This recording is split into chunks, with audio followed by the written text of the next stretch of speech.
heard us mention that phrase. If you have been to this church before, whether it is in traditional or here in Access, you have heard us say that phrase, you are a child of God. Now, Clayton is very familiar with this phrase. In fact, this is a phrase that I got from Clayton that Access has picked up from our senior pastor, Clayton. And every time I am with Clayton, I don't think that there is a time that I walk away not hearing him say, you are a child of God. Now, a couple of years ago, when I would hear that, I would be like, okay, yeah, Clayton, got it.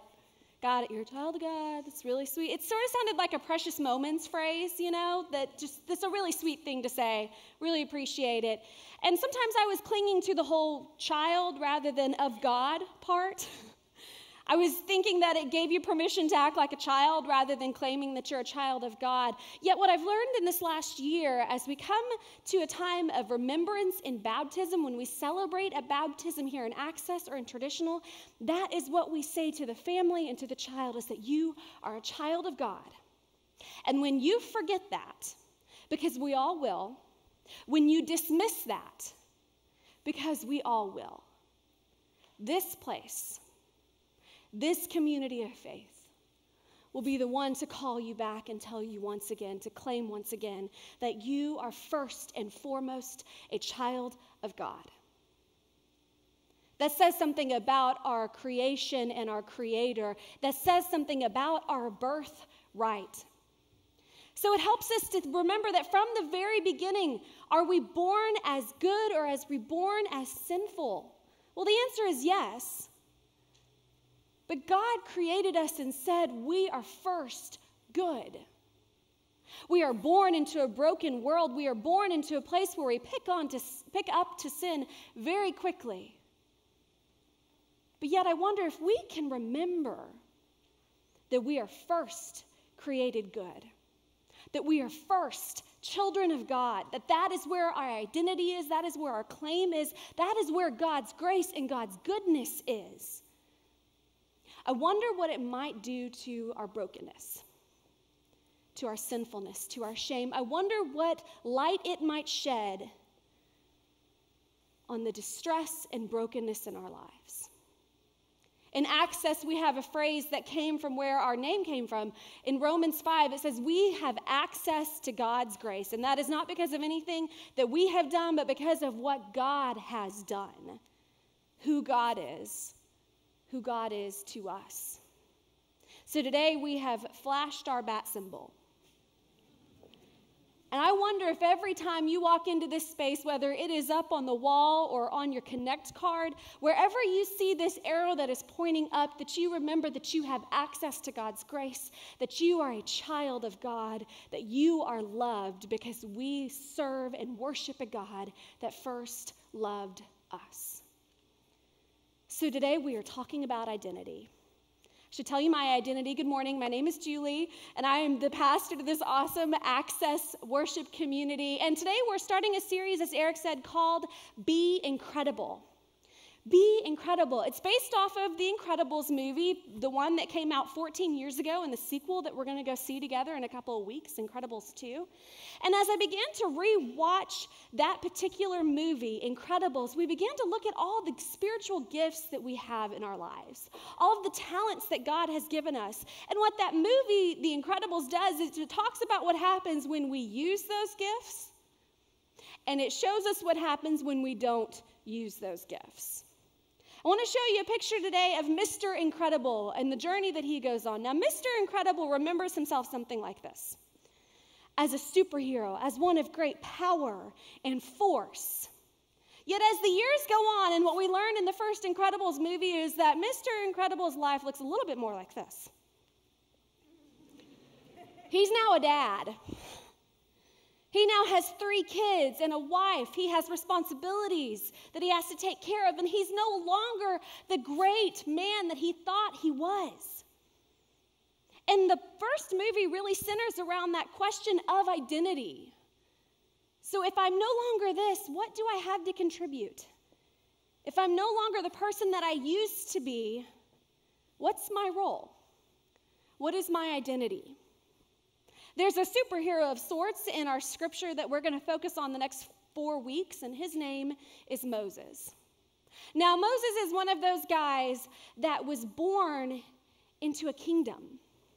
He was born, but he wasn't actually in his identity someone who was an Egyptian. He got there because his sister saved him from death and floated him down a river. And he was found by one of Pharaoh's wives who said, let's keep him and he will grow up and he will be ours and we will name him Moses.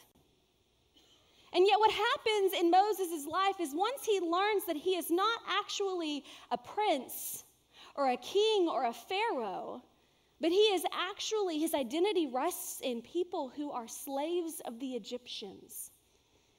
He has a crisis. He has this moment of uncertainty, of identity, of who am I and what am I supposed to be doing? And so he flees.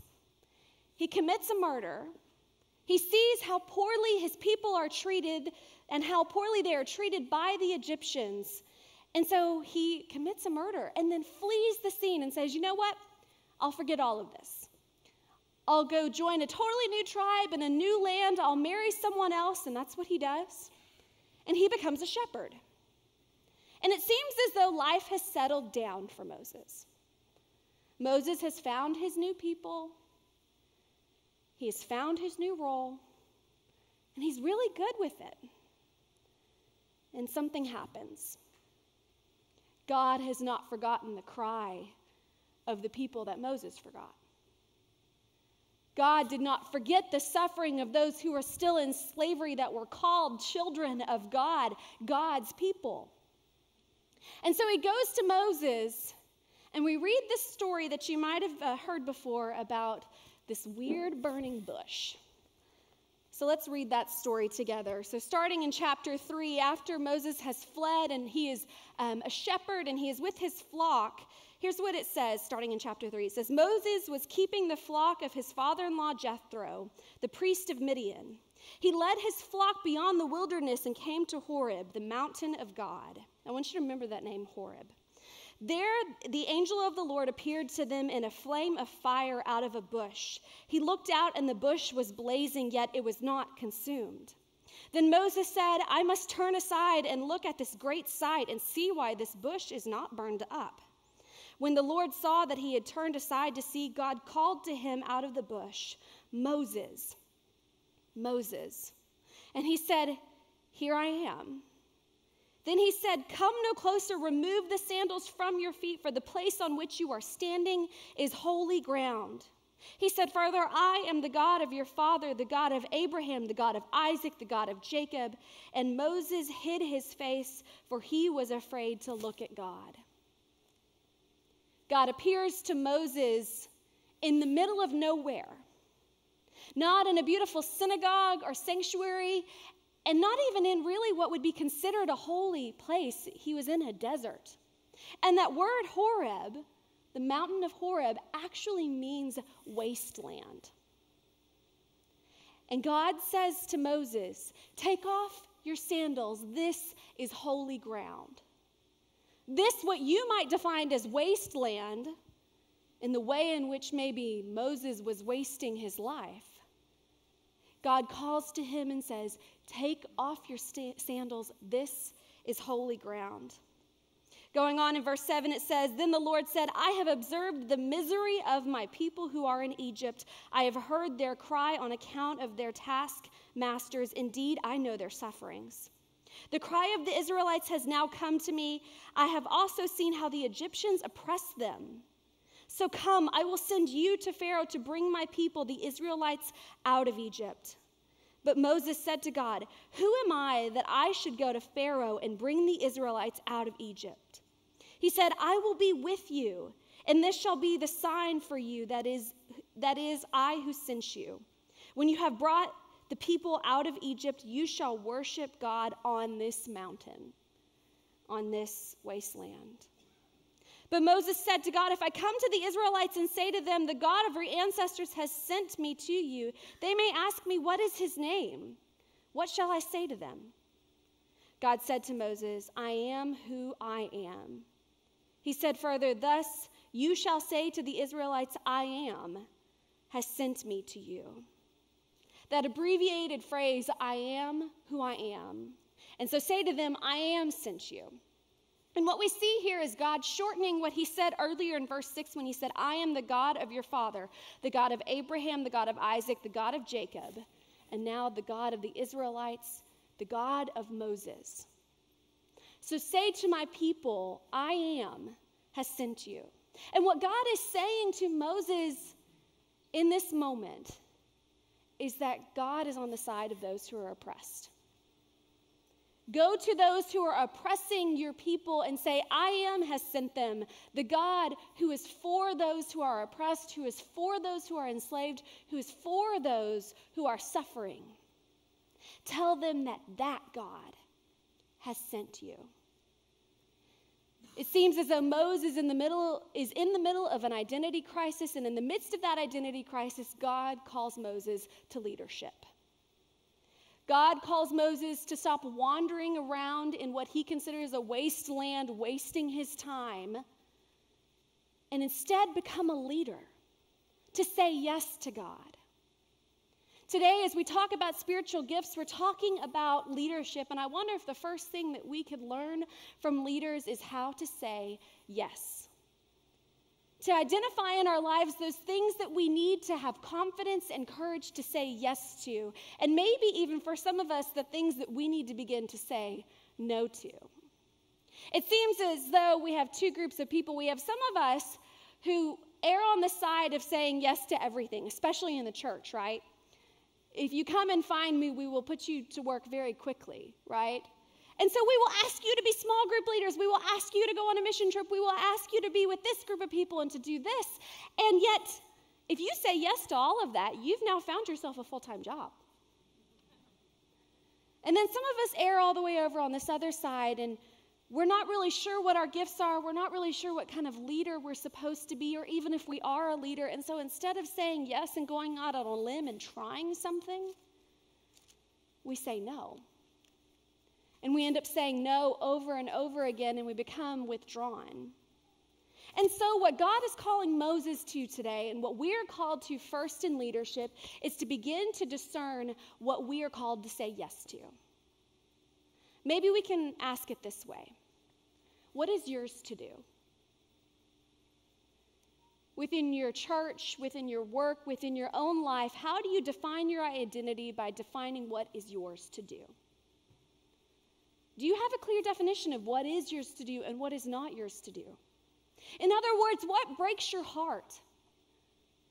What's breaking the heart of God that God is calling you to? In the same way that God calls Moses and says, I hear the cry of my people, and I'm sending you to go. Because maybe Moses wasn't willing to admit it, but I think it was breaking Moses' heart as well.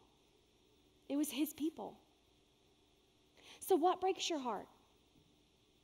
What do you hear the voice of God calling you to? And what is yours to do? Where is God calling you to go? So naturally, what we expect of Moses is also what we find in Mr. Incredible, is that when a problem presents itself and God calls him to go fix it, his first response is, well, maybe there's somebody else. Maybe somebody else with better gifts or leadership than I have. Maybe you should really find somebody else, God. Maybe the burning bush was in the wrong place and is talking to the wrong person.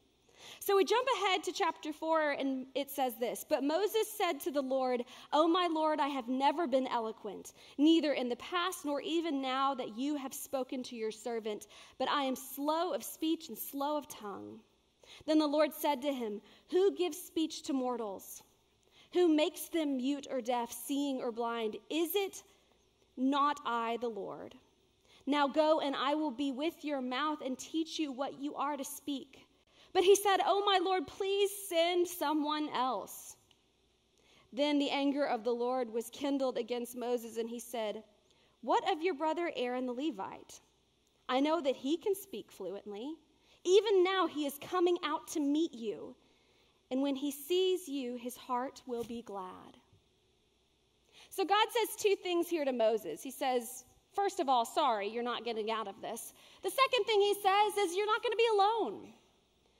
I think this says something about the kind of leader that God was looking for. Because in Moses' mind, he thinks that God is looking for a leader who speaks fluently, who is charismatic and energetic, and Moses is just not that guy.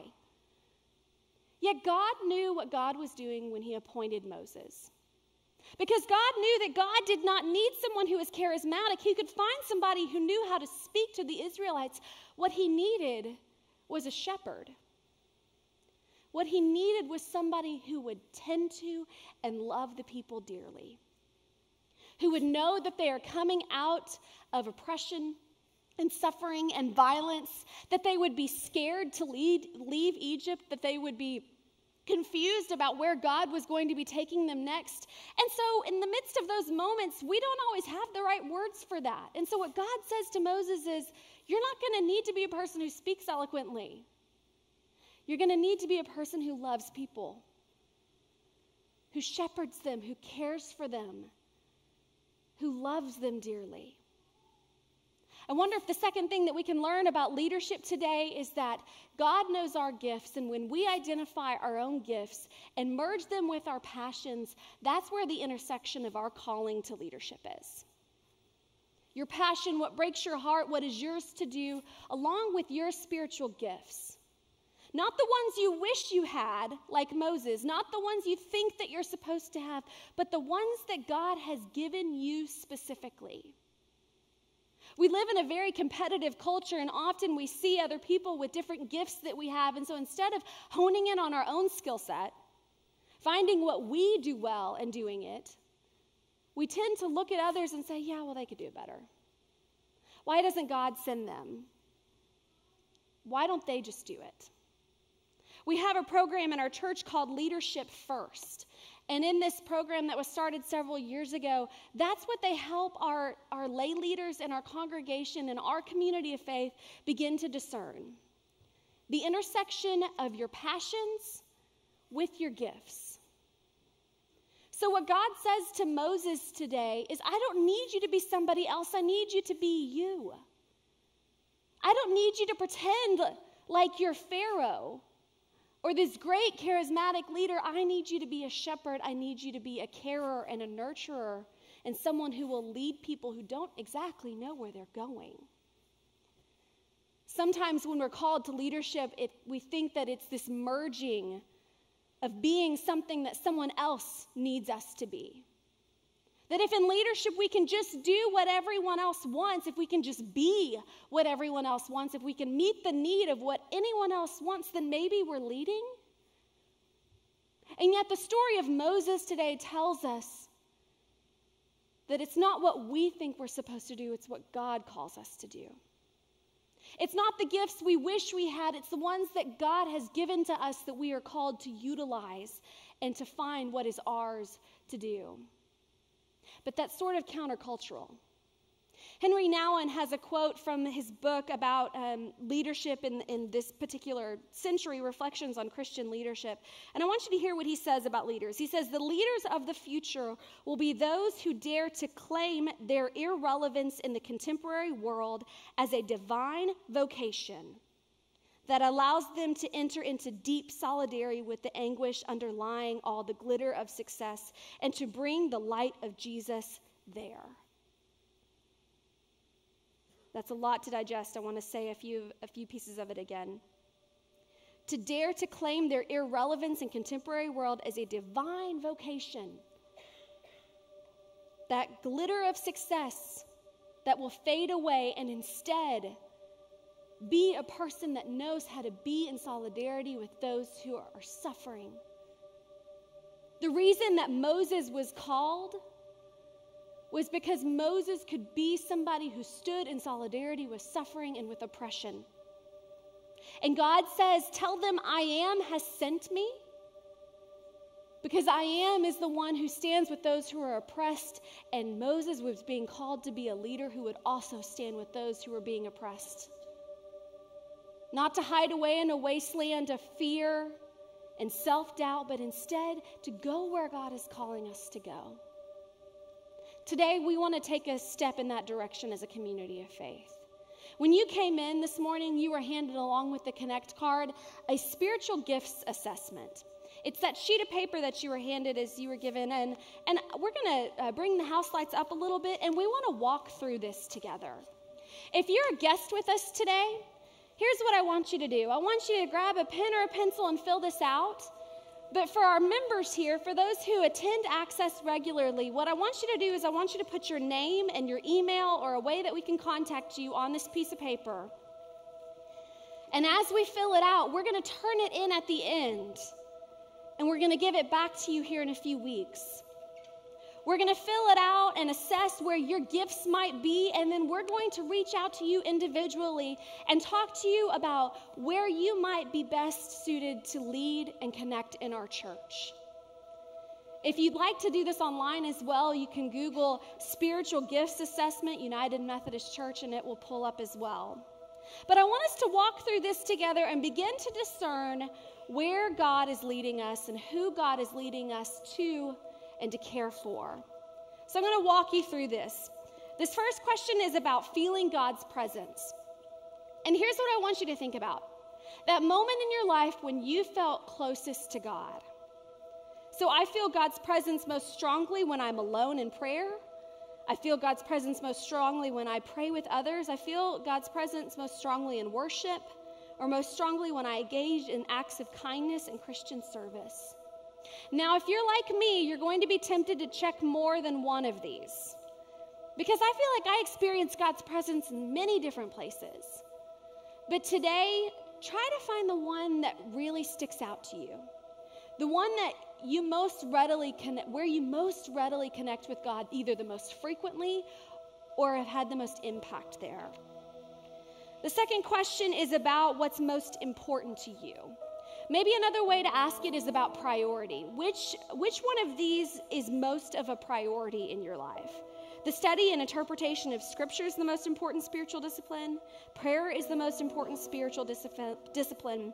Acts of service and mission are the most important, or the worship of God is most important. Now again, I'm tempted to say more than one of these, because these are all very important. But where do you see God most impacting your lives through one of these? The third question is about your experience in faith. It says, I experience my faith primarily through an intellectual activity. I strive to know God and think through issues of faith. I experience my faith primarily as an emotional activity. I experience my faith primarily as an intuitive activity. So is it an issue for you of head, heart, or gut? How do you most readily process through your faith? This fourth question talks about faith formation. So faith formation happens for you most effectively individually, one-to-one, in small groups, or in a congregation. As you've grown in your faith, as you have learned things in your faith, where have you been able to grow closer to God most fully? That fifth question, the primary work of the church is within and for the congregation, or the primary work of the church is in and for the world. Again, talk about where you feel God is calling you. Go back to that question, what is yours to do? This is not a theological question about what is the mission of the church, because ultimately the mission of the church is to serve within and outside. But where do you feel God is calling you? What is yours to do? That sixth question talks about most effective communication. Teaching is the most effective means of communicating the good news of Christ. Is preaching the most effective means of communicating the good news of Christ? Is acts of healing and mercy the most effective means of communicating the good news? Or is personal evangelism the most effective means of communicating? That question number 7 is about the primary mission of the church. Is the primary mission of the church to convert people to Christianity, to equip people to live faithful Christian lives, to serve all of God's people regardless of faith or creed? Again, this is not a test as much as it is just a tool to see what's most important to you and where you really feel closest to God. Number 8 talks about human need. When faced with human need, I want you to think about either the hurricane that happened this last year or one of the school shootings, a time of crisis either in our community or in our country. How have you responded? I'm motivated to provide practical material assistance. I'm motivated to provide emotional support, or I'm motivated to pray and offer spiritual comfort. The next set of questions are all true, false, and you can think of them maybe more as yes, no, that when you say something is false, it doesn't mean that it's bad, but that it's maybe just not your gift. So the first 9 through 12, I believe, are all about language. So communicating with others of different races, cultures, and generations. Are you comfortable with others in other nations, races, and religions? Learning foreign languages has been easy for you, not for me. I'm able to understand and interpret languages, customs, and cultures I've never studied. So go through and mark those. The next 3 are about communication. If people tell you that you're an effective communicator, or an effective counselor and listener, or that people are deeply impressed by your faith.